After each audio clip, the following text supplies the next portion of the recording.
میرے آقا حضور سرکار دو عالم صلی اللہ علیہ وسلم جب اس کائنات عالم کے اندر جلوہ گر ہوئے تو سر پہ باپ کا سایہ شفقت نہیں تھا۔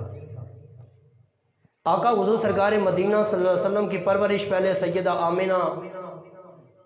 میرے آقا حضور کی والدہ ماجدہ اور آپ کی رضائی اماں جناب سیدہ حلیمہ نے فرمائی ہے،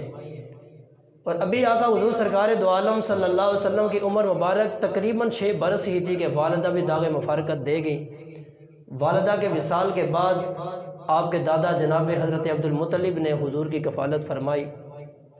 اور جس وقت جناب حضرت عبدالمطلب بھی داغ مفارقت دے گئے اور آخری زندگی کے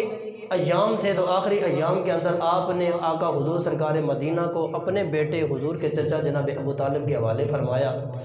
اور پھر کئی سال تک جناب حضرت ابو طالب میرے آقا حضور کی کفالت بھی کرتے رہے، میرے آقا حضور کی خدمت بھی کرتے رہے، اور میرے آقا حضور کی حفاظت بھی کرتے رہے،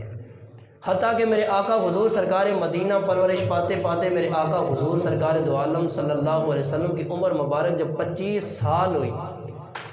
25 سال میرے آقا حضور سرکار دو عالم صلی اللہ علیہ وسلم کی عمر مبارک ہے، ادھر مکہ کے اندر ایک خاتون ہے جس کا نام سیدہ خدیجہ الکبریٰ ہے، اور یہ وہ خاتون ہے جو مکہ کی سب سے مالدار ترین عورت ہے۔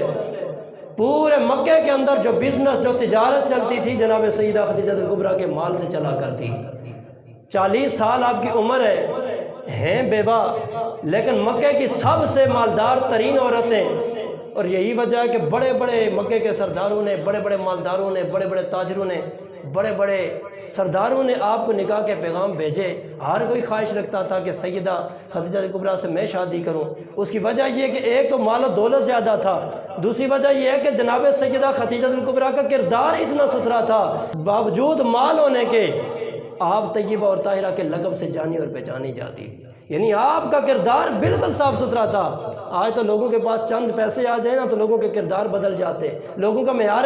زندگی ہمارے ایمان خراب ہو جاتا ہے، لیکن جناب سیدہ خدیجہ الکبریٰ پورے مکہ کی سب سے مالدار ترین عورت بھی ہے، بیوہ بھی ہے، لیکن اس کے باوجود سیدہ کا کردار اتنا ستھرا ہے کہ پورے مکہ کے اندر سیدہ خدیجہ الکبریٰ طیبہ اور طاہرہ کے لقب سے جانی اور پہچانی جاتی ہیں، اور سیدہ کا کردار اتنا ستھرا تھا کہ مکہ کی ساری عورتیں آپ سے بات کرنے کو بھی فخر سمجھا کرتی تھی، اور سیدہ کا کردار اتنا ستھرا تھا، سیدہ ایک آواز لگاتی پورے کے پورے شہر کی عورتیں جمع ہو جایا کرتی تھی۔ اتنا ستھرا کردار تھا سیدہ خدیجہ الکبریٰ کا۔ مکہ کے بڑے بڑے مالداروں نے، رؤساء نے، سرداروں نے آپ کو نکاح کے پیغام بھیجے، مگر آپ نے کسی کی کوئی پرواہ نہیں کی، آپ نے سب کے پیغام کو ٹھکرا دیا۔ پھر وہ وقت آیا کہ سیدہ خدیجہ الکبریٰ نے جب میرے آقا حضور کی سیرت دیکھی نا، میرے آقا حضور کا کردار دیکھا، چونکہ میرے آقا حضور سرکار مدینہ صلی اللہ علیہ وسلم بچپن سے لے کر اعلان نبوت تک بھی میرے آقا حضور کا کردار اتنا ستھرا تھا کہ پورے مکہ میں میرے آقا صادق اور امین کے لقب سے جانے اور پہچانے جاتے تھے۔ ابھی اعلان نبوت تو بعد میں، وہ اس سے پہلے بھی میرے آقا کا کردار اتنا ستھرا تھا کہ مکہ کے اندر صادق اور امین کے لقب سے جانے اور پہچانے جاتے تھے۔ اور یہ پوری ایک داستان ہے کہ جناب سیدہ خدیجہ الکبریٰ نے جس وقت میرے آقا حضور کے اس صدق کو، سچائی کو، امانت داری کو، دیانت داری کو دیکھا، جناب خدیجہ الکبریٰ سے رہا نہ گیا۔ جناب سیدہ خدیجہ الکبریٰ نے خود میرے آقا حضور کو نکاح کا پیغام بھیجا ہے، خود میرے آقا حضور کے کردار سے متاثر ہو کر نکاح کا پیغام بھیجا۔ میرے آقا حضور سرکار مدینہ نے سیدہ خدیجہ الکبریٰ سے شادی فرما لی۔ میرے آقا نے یہ نہیں دیکھا کہ عمر میں بڑی ہے بھی بیوہ، میرے آقا حضور نے ابھی تک کوئی شادی بھی نہیں کی، 25 سال عمر ہے، اور سیدہ کی عمر 40 سال ہے بھی بیوہ، لیکن پیغام نکاح آیا، میرے آقا حضور نے پیغام نکاح کو قبول کر کے میرے آقا حضور نے سیدہ خدیجہ الکبریٰ سے شادی فرما لی۔ اور پھر آپ سیدہ خدیجہ الکبریٰ کی سیرت پڑھ کے دیکھیں کہ جس وقت میرے آقا حضور سے شادی، تب سے لے کر زندگی کے آخری ایام تک ساری زندگی انہوں نے میرے آقا حضور کے ساتھ وفا بھی کی ہے اور میرے آقا حضور کی خدمت بھی فرمائی ہے۔ زور لیا ہو نظر سبحان اللہ۔ جناب سیدہ خدیجہ الکبریٰ نے میرے آقا حضور کی خدمت بھی فرمائی ہے اور میرے آقا حضور کے ساتھ وفا بھی فرمائی ہے۔ مشکل سے مشکل وقت آئے لیکن سیدہ نے حضور کا ساتھ نہیں چھوڑا، بلکہ حضور کے شانہ بشانہ کھڑی رہی ہے، حتیٰ کہ وہ ذرا چشم تصور کے اندر وہ منظر لے کر آئیں کہ میرے آقا حضور سرکار مدینہ کا معمول پاک یہ تھا کہ آقا حضور اپنے گھر کو چھوڑ کر غار ہرا کے اندر جا کے ڈیرا لگایا کرتے تھے اور کئی روز تک وہاں جا کر اللہ کی بندگی کرتے، رب کی بارگاہ میں جبین نیاز کو جھکاتے، رب کے ساتھ لو لگایا کرتے تھے۔ میرے آقا حضور تھوڑا سا راشن لے کر چلے جاتے اور کئی روز تک وہیں پہ قیام ہوتا۔ اب سیدہ خدیجہ کبریٰ کا معمول یہ تھا، جب سمجھتی کہ راشن ختم ہو چکا ہوگا، سیدہ گھر میں راشن تیار کرتی اور تیار کر کے سیدھا چلتی غار ہرا میں پہنچ کر آقا حضور کی بارگاہ میں پیش کر کے آیا کرتی تھی۔ کہاں مکہ اور کہاں غار ہرا۔ جناب سیدہ خدیجہ کبریٰ نے کئی عرصے تک میرے آقا حضور کی یوں خدمت فرمائی ہے۔ اور آج کل بھی کی بیویاں بھی تو ہیں، اگر شوہر دوسرے کمرے سے آواز دے کے کہے نا پانی کا گلاس دے دو، تو شاید وہ کہیں گی کہ خود بھی تو کر سکتے ہو نا یہ کام، خود بھی تو پی سکتے ہو، ہمارے اپنے کام نہیں ختم ہوتے اور تمہارے آرڈر نہیں ختم ہوتے۔ یعنی طرح کے معاملات ہوتے ہیں، چھوٹی سی اگر بات کہہ دو تو آج کی بیویاں سننے کے لیے تیار نہیں۔ مگر سیدہ خدیجہ کبریٰ یہ بھی تو کہہ سکتی تھی، آقا حضور اگر نماز ہی پڑھنی ہے، اگر تلاوت ہی کرنی ہے، ذکر خدا ہی کرنا، وہ تو گھر میں بھی ہو سکتا ہے، وہ تو گھر میں بھی ہو سکتا ہے، کیا ضرورت ہے اتنے دور غار میں جا کر پناہ لینے کی، غار میں جا کر ڈیرے لگانے کی۔ مگر قربان جاؤں سیدہ کے کردار پر، سیدہ کی عظمت پر۔ سیدہ نے